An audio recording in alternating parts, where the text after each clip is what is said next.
So, um, Niklas, to finalize, is there one piece of advice or one key takeaway you'd like to give to the listener to think about, especially now in November? It's the end of the year. We're all thinking about next year, good resolution. What should people think about? What are some wise words you could share with us? Not sure if they will be wise, but I can share some words. No, but I think one thing that we see a lot, like we Mhm. spoke about the data issue, right? The data Yeah. on the sort of the bad data in general.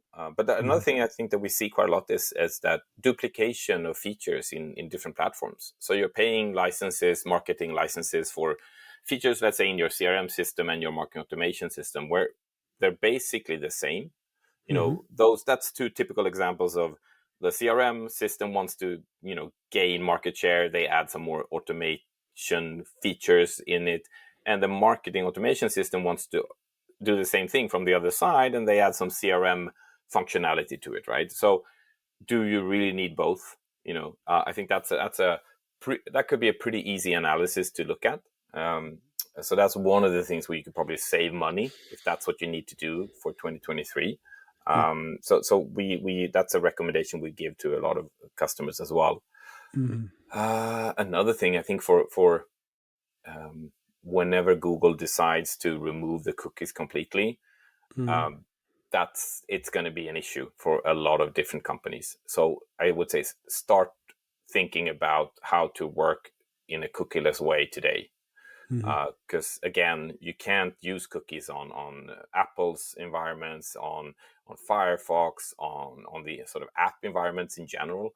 So Mhm. it's a large chunk of users that's not addressable and targetable today. So Yeah. start thinking. That starts with, again, first party data, the customer data that you have. Sort of how are you going to use it? How are you going to keep it consistent? And sort of finding identifiers on people. Yeah. And that could be as complex as you want it. You can build your own identity graph if you're that big and you have that development sort of muscle.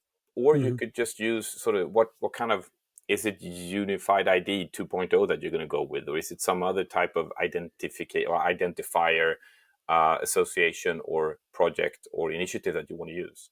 Yeah. But start today. I think that's the most important recommendation there. Digital Explained to My Mom is a show from No Stress Media. To learn more about our shows, please visit nostress.media, where you can sign up and be alerted whenever we have a new episode.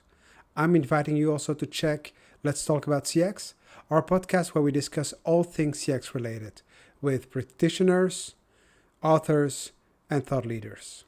Check the show notes for a link to the podcast. Thank you.